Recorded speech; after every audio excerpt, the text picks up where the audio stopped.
good morning everyone যিখিনি ল'ৰা ছোৱালী এছএছচি জিডিৰ ৰানিঙৰ বাবে প্ৰিপেৰেশ্যন কৰি আছে মানে যিহেতু আপোনালোকৰ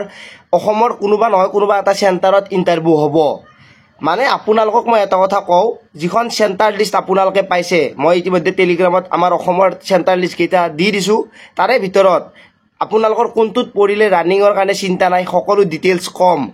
ইয়াতে মই আপোনালোকৰ 7টা চেণ্টাৰৰ নাম কৈ দিওঁ এটা হৈছে CRPF খটখটি এটা হৈছে আসাম ৰাইফলছ তেজপুৰ এটা হৈছে BSF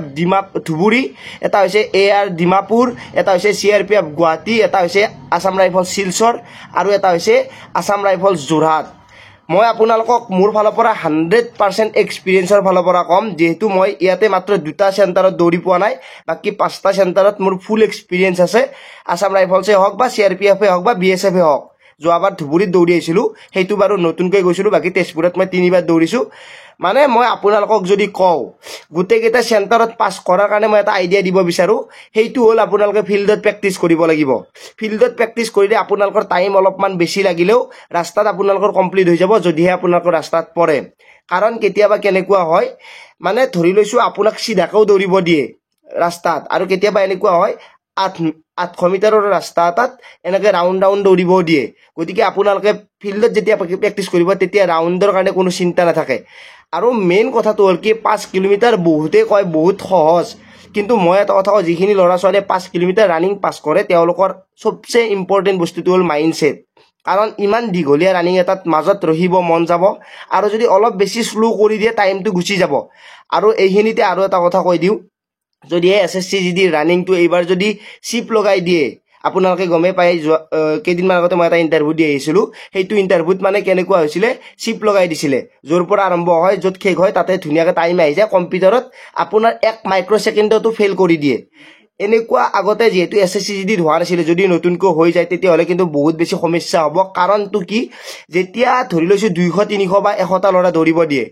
প্ৰথম 24 মিনিটৰ ভিতৰত যেতিয়া 30টা মান ল'ৰা সোমাই যায় বাকি 24 সেকেন্ড হৈ যোৱাৰ পিছতো 1-2 সেকেন্ড 3 সেকেন্ডৰ ভিতৰত যিখিনি ল'ৰা ছোৱালী সোমাই তেওঁলোককো পাছ কৰাই দিয়ে সেইখিনি সময়ত বহু ল'ৰা ছোৱালী পাছ কৰি যায় সেইটো কাৰণে মই কওঁ যদি চিপ লগাই দিয়ে সেই যিটো ল'ৰা ছোৱালী 5-6 জন বা 10 জন 15 জন পাছ কৰাই দিয়েছিলে সেই কেইজন ৰৈ যাব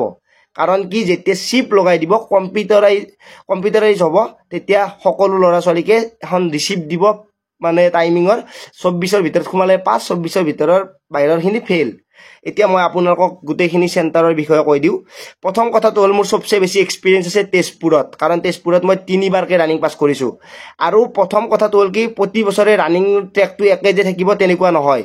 সবচে প্ৰথম যেতিয়া গৈছিলোঁ তেতিয়া আছিলে এটা ৰাস্তাত যাব লাগে আকৌ আহিব লাগে মানে যিমান যাব লাগে তাতকৈ অলপ বেছিকৈ আহিব লাগে গতিকে আপোনালোকক কওঁ যদিহে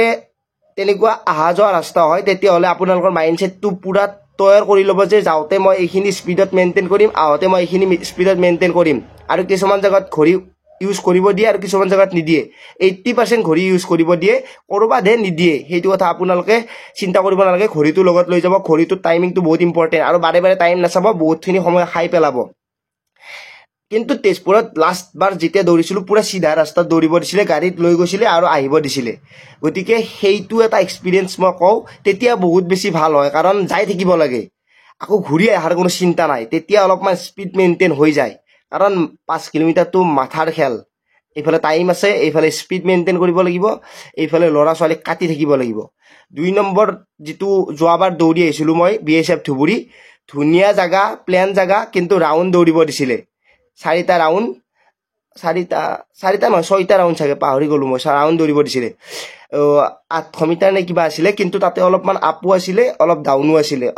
এটা দুটা কালভাৰ আছিলে মানে আপৰ বাকী টেনশ্যন নাই বাকী আপোনালোকৰ যিখিনি 22-23 মিনিট লাগে তেওঁলোকে ধুনীয়াকৈ কমপ্লিট কৰি দিব পাৰিব কিন্তু 25-26 মিনিট লাগিলে আপোনালোকে তাতে টাইম খাই দিব সেইকাৰণে টাইমটো ইয়াতে মেইনটেইন কৰি যাব তাৰপিছত লাষ্টৰ আগত মই এটা আসাম ৰাইফলছৰ ইণ্টাৰভিউ দিছিলোঁ সেইটো আছিলে যোৰহাটত যিহেতু প্লেন এৰিয়া কোনো চিন্তা কৰিব নালাগে আপোনালোকে কেৱল প্ৰেক্টিছ কৰিলে হ'ল পাছ কৰিব পাৰিবই আৰু 2 নম্বৰ কথাটো হ'ল কি CRPF যিটো গুৱাহাটী আছে সেইটোতো টেনশ্যন ল'ব নালাগে সেইটো সুন্দৰ এলেকা সেইটোতো আপোনালোকে সমান জায়গা যেহেতু আপোনালোকে পাছ কৰিব পাৰিবই ৰানিঙৰ কোনো চিন্তা নাই আপোনালোকে ৰানিং তাতে পাছ কৰিব পাৰিব যিখিনি পৰে আৰু CRPF 9 মাইল বুলি কয় তাতে 9 মাইলত আপোনালোকে যদি পৰে গুৱাহাটীৰ আপোনালোকে কেৱল প্ৰেক্টিছ কৰি আহক পাছ কৰিব পাৰিব কিন্তু ইয়াতে মই দৌৰি অহাৰ ভিতৰত মই যিখিনি জায়গাত দৌৰিলো এইখিনি মই ক'লোৱে শিলচৰত দৌৰি পোৱা মই বাৰে বাৰে কৈছো কিন্তু শিলচৰ আসাম ৰাইফলছৰ কেম্পতো ধুনীয়া ৰানিং হয় প্লেন এৰিয়া নিচিনাই বুলি ক'ব পাৰি কিন্তু ৰাস্তাটো চেঞ্জ কৰি থাকে মাজে মাজে যদি কেতিয়াবা প্ৰব্লেম হয় কিন্তু শিলচৰতো আপোনালোকে পাছ কৰিব পাৰিব শিলচৰত মই দৌৰি পোৱা নাই সঁচা কথা কিন্তু যিখিনি মই ক'লো যোৰহাটত দৌৰিছো ধুবুৰীত দৌৰিছো তেজপুৰত দৌৰিছো আৰু গুৱাহাটী 9 মাইলৰ কথা ক'লো এইখিনিতে ইয়াতে দৌৰাৰ ভিতৰত দুটা কেম্পৰ ভিতৰত মই কওঁ কিন্তু CRPF খটখটিত মই দৌৰা নাই যদিও কিন্তু আসাম ৰাইফলছ ডিমাপুৰ যেহেতু একে পাহাৰীয়া এলেকা তাতে আপোনালোকে অলপমান হাৰ্ড প্ৰেক্টিছ কৰি যাব লাগিব যিখিনি খটখটিত পৰে আৰু ডিমাপুৰত পৰে যে এই দুটা চেণ্টাৰ হ'ল মানে 100% মানে ক'ব পাৰি পুৰা প্লেন নহয় কিন্তু ইমান আপু নহয় যেটো ডিফু চেণ্টাৰ আছিলে মই আসাম ৰাইফলছত দৌৰিছিলো সেইটো ডাইৰেক্ট এনেকুৱা আছিলে কাৰণ মই তেতিয়া পুৱামক্কা দৌৰি আছিলো তেতিয়া মই দৌৰাৰ কাৰণে বেছি চিন্তা কৰা নাছিলো আৰু ফেইলো কৰা নাছিলো পাছ কৰি আহিছো কিন্তু এই দুটা চেণ্টাৰ যেটো ডিমাপুৰ আৰু আপোনালোকৰ খটখটি আছে সেই দুটাৰ কাৰণে অলপমান হাৰ্ড প্ৰেক্টিছ কৰি যাব হাৰ্ড প্ৰেক্টিছ মানে কি টাইম মেইনটেইন কৰিলে হ'ল মাইণ্ডছেটটো পুৰা ষ্ট্ৰং ৰাখিলে হ'ল আপোনাৰ ভাগৰ লাগিলেও নৰখিলে হ'ল বাকি আপোনালোকে বেছি চিন্তা কৰিব নালাগে আপোনাৰ কোনটো চেণ্টাৰত পৰে নাজানো এইকেইটা হ'ল অসমৰ চেণ্টাৰ গোটেইকেইটা ডিটেইলছ ক'লো CRPF খটখটি আসাম ৰাইফলছ তেজপুৰ BSF ধুবুৰী তাৰপিছত AR ডিমাপুৰ আসাম CRPF গুৱাহাটী তাৰপিছত AR শিলচৰ AR যোৰহাট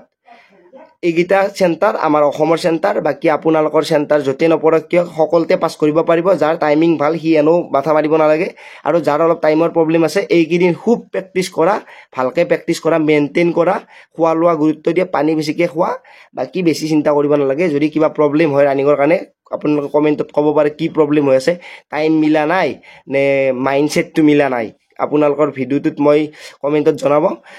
আৰু মই ইতিমধ্যে মই টেলিগ্ৰামত লিষ্টখন দি থৈ দিছো আপোনালোকে গৈ তাতে চেক আউট কৰিব পাৰে লিংক ডেসক্ৰিপচনত দি আছে ভিডিওটো সকলোকে শ্বেয়াৰ কৰি দিব নাপাৰিব আজিলৈ মানে পুনৰ উপহাৰ হাৰে মই জিতুমণি জয় আই অসম